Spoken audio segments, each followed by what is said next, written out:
ಪ್ರಿಯ ವೀಕ್ಷಕರೇ ನಮಸ್ಕಾರ. ನಮ್ಮ ಆರ್ಜೆ ಟಿವಿ ಚಾನೆಲ್ಗೆ ಸ್ವಾಗತ. 13 ಲಕ್ಷ ರೈತರಿಗೆ 1400 ಕೋಟಿ ಬೆಳೆ ವಿಮಾ ಹಣ ಜಮೆಯಾಗಿದೆ. ಹೌದು, ಯಾವ ರೈತರಿಗೆ ಜಮಾ ಆಗಿದೆ, ಹಾಗೆ ಎಷ್ಟು ಜಮಾ ಆಗಿದೆ ಎಂಬುದನ್ನ ಸಂಪೂರ್ಣವಾದ ಮಾಹಿತಿಯನ್ನ ಈ ವಿಡಿಯೋದಲ್ಲಿ ತಿಳಿದುಕೊಳ್ಳೋಣ. ಅದಕ್ಕೂ ಮುನ್ನ ನೀವು ನಮ್ಮ ಚಾನೆಲ್ ಅನ್ನು ಸಬ್ಸ್ಕ್ರೈಬ್ ಆಗಿಲ್ಲ ಅಂತಂದ್ರೆ ಈ ಕೂಡಲೇ ಸಬ್ಸ್ಕ್ರೈಬ್ ಆಗಿ, ಹಾಗೆ ಬೆಲ್ ಐಕನ್ ಕ್ಲಿಕ್ ಮಾಡಿ ಆಲ್ ಅಂತ ಸೆಲೆಕ್ಟ್ ಮಾಡಿ. 2023 ಮತ್ತು 24ನೇ ಸಾಲಿನಲ್ಲಿ ಫಸಲ್ ಬಿಮಾ ಯೋಜನೆ ಅಡಿ ಅರ್ಜಿ ಸಲ್ಲಿಸಿ ತಮ್ಮ ಬೆಳೆಗಳಿಗೆ ವಿಮಾ ಮಾಡಿಸಿಕೊಂಡಿರುವ ಅರ್ಹ ರೈತರಿಗೆ ಬೆಳೆ ವಿಮಾ ಪರಿಹಾರ ವರ್ಗಾವಣೆ ಕುರಿತು ಕೃಷಿ ಸಚಿವರು ನೀಡಿರುವ ಮಾಹಿತಿಯನ್ನ ಈ ವಿಡಿಯೋದಲ್ಲಿ ತಿಳಿದುಕೊಳ್ಳೋಣ. 2023 ಮತ್ತು 24ನೇ ಸಾಲಿನಲ್ಲಿ ಫಸಲ್ ಬಿಮಾ ಯೋಜನೆ ಅಡಿ ಅರ್ಜಿ ಸಲ್ಲಿಸಿ ತಮ್ಮ ಬೆಳೆಗಳಿಗೆ ವಿಮಾ ಮಾಡಿಸಿಕೊಂಡಿರುವ ಅರ್ಹ ರೈತರಿಗೆ ಬೆಳೆ ವಿಮಾ ಪರಿಹಾರ ವರ್ಗಾವಣೆ ಕುರಿತು ಕೃಷಿ ಸಚಿವರು ನೀಡಿರುವ ಮಾಹಿತಿಯನ್ನ ಈ ವಿಡಿಯೋದಲ್ಲಿ ತಿಳಿದುಕೊಳ್ಳೋಣ.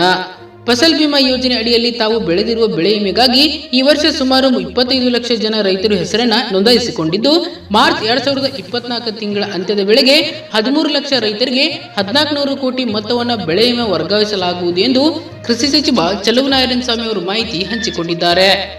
ನಾಗಮಂಗಲ ತಾಲೂಕಿನಲ್ಲಿ ನಡೆದ ಸವಲತ್ತು ವಿತರಣಾ ಸಮಾವೇಶ ಹಾಗೂ ಅಂತಾರಾಷ್ಟ್ರೀಯ ಮಹಿಳಾ ದಿನಾಚರಣೆ ಕಾರ್ಯಕ್ರಮದ ಅಧ್ಯಕ್ಷತೆ ವಹಿಸಿ ಮಾತನಾಡಿದ ಅವರು, ಬೆಳೆ ವಿಮೆಗಾಗಿ ಪ್ರಸ್ತುತ 8 ಲಕ್ಷ ರೈತರಿಗೆ 600 ಕೋಟಿ ವಿಮಾ ಹಣ ಪಾವತಿಯಾಗಿದೆ. ಉಳಿದ 800 ಕೋಟಿಯನ್ನ ಮಾರ್ಚ್ ಅಂತ್ಯದ ವೇಳೆಗೆ ಪಾವತಿಸಲಾಗುವುದು ಎಂದು ಅವರು ತಿಳಿಸಿದ್ದಾರೆ. ದೇಶದ ರೈತರ ಹಿತದೃಷ್ಟಿಯಿಂದ ಮತ್ತು ಅವರ ಆದಾಯವನ್ನ ಆದಷ್ಟು ಬೇಗ ದ್ವಿಗುಣಗೊಳಿಸಲು ಮೋದಿ ಸರ್ಕಾರವು ರೈತರಿಗೆ ಸೌಲಭ್ಯಗಳನ್ನ ಪಡೆಯಲು ಹಲವಾರು ಯೋಜನೆಗಳನ್ನ ಜಾರಿಗೊಳಿಸುತ್ತಿದೆ. ರೈತ ಬಂಧುಗಳಿಗೆ ಹೆಚ್ಚಿನ ಪ್ರಯೋಜನಗಳನ್ನ ಒದಗಿಸಲು ಫಸಲ್ ಬಿಮಾ ಯೋಜನೆಗೆ ಚಾಲನೆ ನೀಡಿದರು. ಈ ಯೋಜನೆಯನ್ನ ಪ್ರಾರಂಭಿಸಲು ಸರ್ಕಾರವು 16,000 ಕೋಟಿ ರೂಪಾಯಿಗಳ ಬಜೆಟ್ ಅನ್ನ ಘೋಷಿಸಿದೆ.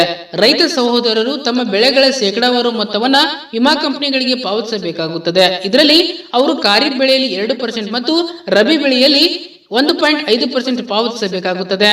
ರಾಷ್ಟ್ರೀಯ ಕೃಷಿ ವಿಮಾ ಯೋಜನೆ ಮತ್ತು ಮಾರ್ಪಡಿಸಿದ ರಾಷ್ಟ್ರೀಯ ಕೃಷಿ ವಿಮಾ ಯೋಜನೆಯನ್ನ ಬದಲಿಸುವ ಮೂಲಕ ಈ ಯೋಜನೆಯನ್ನ ಪ್ರಾರಂಭಿಸಲಾಗಿದೆ.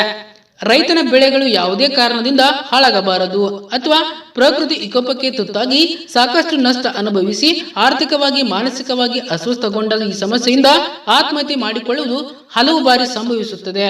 ಇದನ್ನ ನೋಡಿ ಮೋದಿ ಸರ್ಕಾರ ಇದನ್ನ ಆರಂಭಿಸಿತು. ಪ್ರಧಾನಮಂತ್ರಿ ಫಸಲ್ ಬಿಮಾ ಯೋಜನೆ ಮೂಲಕ ಯಾವುದೇ ಪ್ರಕೃತಿ ವಿಕೋಪದಿಂದ ರೈತರ ಬೆಳೆಗಳು ಹಾನಿಗೊಳಗಾದರೆ ಕೃಷಿ ವಿಮಾ ಕಂಪನಿಯು ಅವರಿಗೆ ವಿಮೆಯನ್ನ ನೀಡುತ್ತದೆ. ಪ್ರಕೃತಿ ವಿಕೋಪದಿಂದ ಜಮೀನಿನಲ್ಲಿ ಬರಗಾಲ ಬಂದರೆ, ಆನೆಕಲ್ಲು, ಹಿಮ ಅಥವಾ ಪ್ರವಾಹ ಅಥವಾ ಚಂಡಮಾರುತ ಬೆಳೆ ಹಾನಿಯಾದರೆ ಮಾತ್ರ ರೈತರಿಗೆ ಲಾಭ ಸಿಗುತ್ತದೆ. ಧನ್ಯವಾದಗಳು. ಇದೇ ರೀತಿ ಹೆಚ್ಚಿನ ಮಾಹಿತಿಗಾಗಿ ನಮ್ಮ ಆರ್ಜೆ ಟಿವಿ ಚಾನೆಲ್ ಅನ್ನು ಸಬ್ಸ್ಕ್ರೈಬ್ ಆಗಿ.